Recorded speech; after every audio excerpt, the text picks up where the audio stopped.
Good, you're good. Hey guys, it's Joe. I'll be hosting today. With me on the mic, we have Steven. Thanks, Joe. Wasn't aware that you were hosting, but that's fine. So from what I hear, you led Dylan and Joey by one, Stoke sitting at -4. What would a close match with just 9 holes left? Which tees did you like better? Oh, slow down, Joe. Let me go over this hole first. Hole 1, it's going to be short left in the white position, as you see right here. So it's going to be 267 par 3, no longer a par 4. We're all just trying to do some baby hyzers, not too flippy. Just make sure to get that fade at the finish. But I mean, to answer your question, Joe, the red layout, it was fun. A lot of par 4s. They were really fun, really gettable. But the white layout was the shot shaping I enjoyed much more. So I don't know. I liked them both. Just pick your poison. That's great, Steven. Have you heard me mention a Fognac with the massive Cody bears? Oh yeah, you have multiple videos on that island. It's right off the coast of Alaska with those giant brown bears. You don't want to mess with polar bears, man. Black bears and brown bears. Their diet consists of all sorts of berries But to and be meat. fair, mine- Polar bears only know killing. You said you guys got a par frame here. Right, par frame on 1. Alright, so hole 2, white tee, we're going to be actually to the right of where this is from. So you have much more of a technical shot over here. I mean, there's lines, but obviously the spike forehand hyzer is the play. I'm going low underneath the ceiling, and that's going to skip down there, give me a putt. Dylan going the wide route with no Mando sign. I'm not sure any of you guys are close enough to make birdie from what I've seen so far.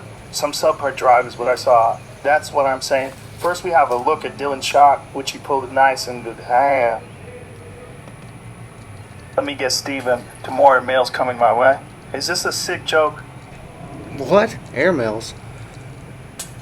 No, I think I tapped the top band right there, so we're getting there. We're getting there. Steven, you need to be sure to be getting your vitamin supplements. Have you ever had mushroom coffee after a 5-minute ice bath? Yo, 2 of those things were on the list of topics you were supposed to avoid. What the heck?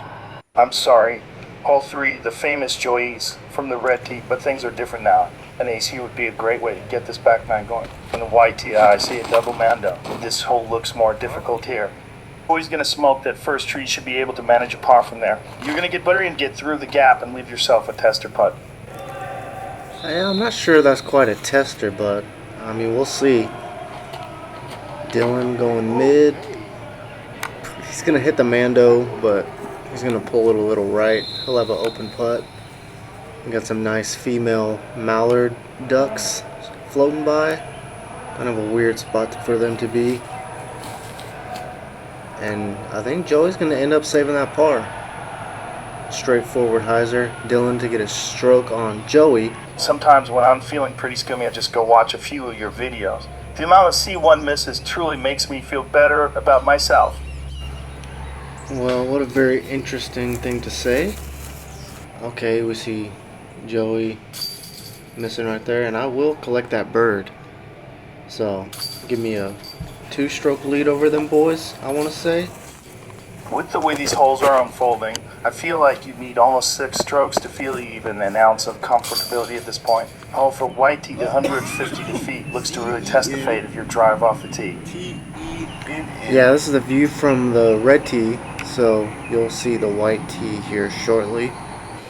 And it's got a real tight line off the tee, and you really want to get that, fading hyzer or a big skip. And I think I'm going to get both. I'll be probably within circle.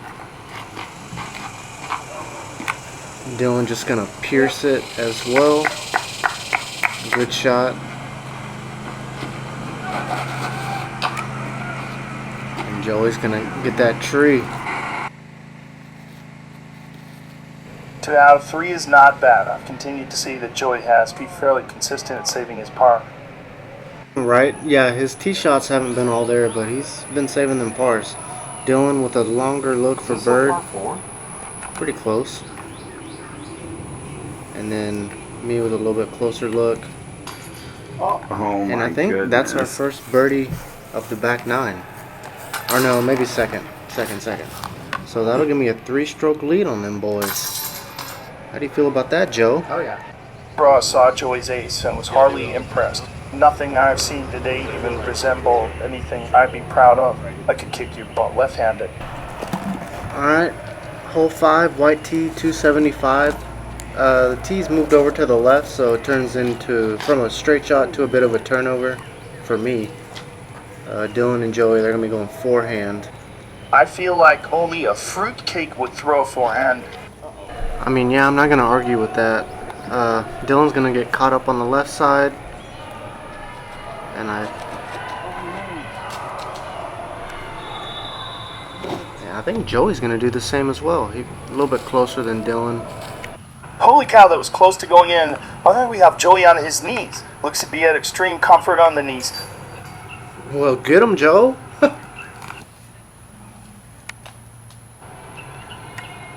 He's going to pull away right now, what he was looking to do. It might be tough to save his par. What were you even trying to do right there? That was awful. Well, I don't know, Joe. My circle 2 putts have been pretty decent. Oh, great shot. Just left quite a bit of meat on the bone, which is something I would never do. He's going to miss his par putt and give Dylan a chance to gain a stroke here. Amazing. We've got a match in our hands. Dylan will capitalize and take a 1-stroke, let over Joey with just 4 holes left to play. How? And hole 6 to 164 feet. Looks like the white tee will be over to right side now, making the shot more friendly. Yeah, forehand friendly, or you could go backhand turnover like I tried to do. But that heat just didn't want to flip for me. I don't think I committed on the shot. Dylan's going to go forehand. That was Really gonna be good looking so shot, good. but he's going to clip some branches at the end. Joey trying to get this a little lower. And he's not loving it. But I'm still the furthest.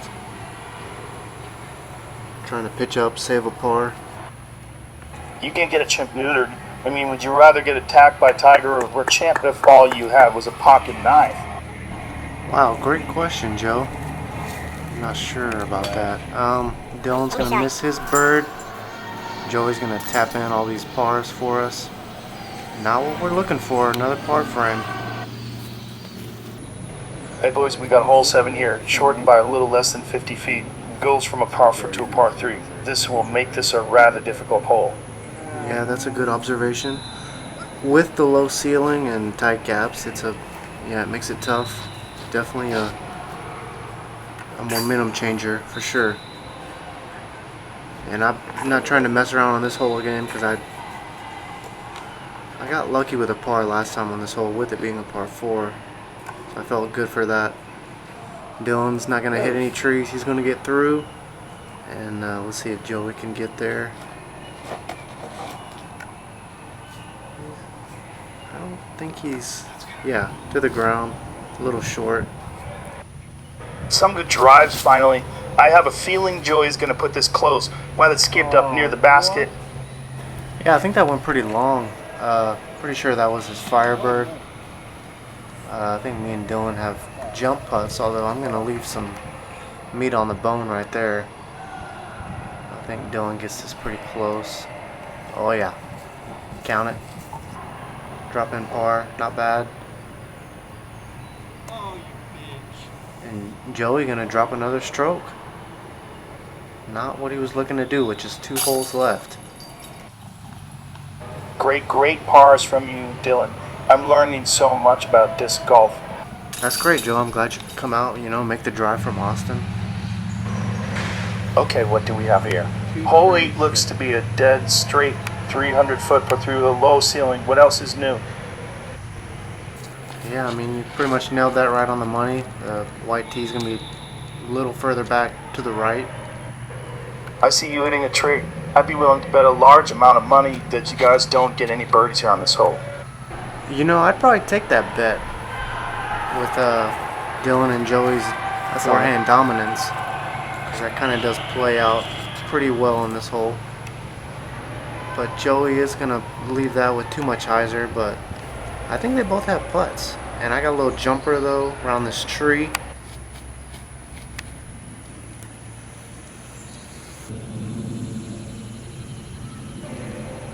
Yes, indeed I expected you to miss that. Joey needs this to stay in the game. Holy cow, he drains the top corner pocket. Oh no, Dylan comes up a little short. I can't even say anything. We certainly have a match on our hands now. Yeah, it definitely has become a tight race. I'm going to miss that just for fun, you know, because I can. That was actually hard to watch, man. Oh, okay, there it is. Yeah, okay, whatever. Alright, hole 9, Come final over here, hole. and it's straight through that It's gap. a par 3 now. You The really double Mendo is kinda still wanna in flip to the play, left but side, it's, Mando. I mean, it's much easier in this position, a lot closer. The gap's a lot bigger now. Jesus, Joey is coming for Dylan after seeing that drive. You think Dylan is feeling the pressure after seeing that? Oh, definitely not. He's got pretty good confidence in his little flex forehand, hitting that line pretty nice. And I think that's game. And let's see if I can hit the line. Oh yeah, just a little bit too much fade, looks like. We're going to be outside circle. And Joey to make things interesting right here. Only thing interesting about Joey is he looks like Zach Melton's anorexic younger sister. Okay. It's me from outside.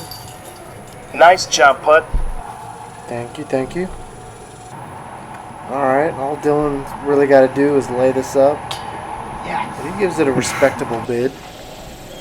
And Dylan and Joey are going to tap in their pars. Dylan can take second by 1 stroke. It's a close battle. Had such a great time doing this. Thanks everyone. We'll see you guys next time. I appreciate it, Joe. We'll see y'all later.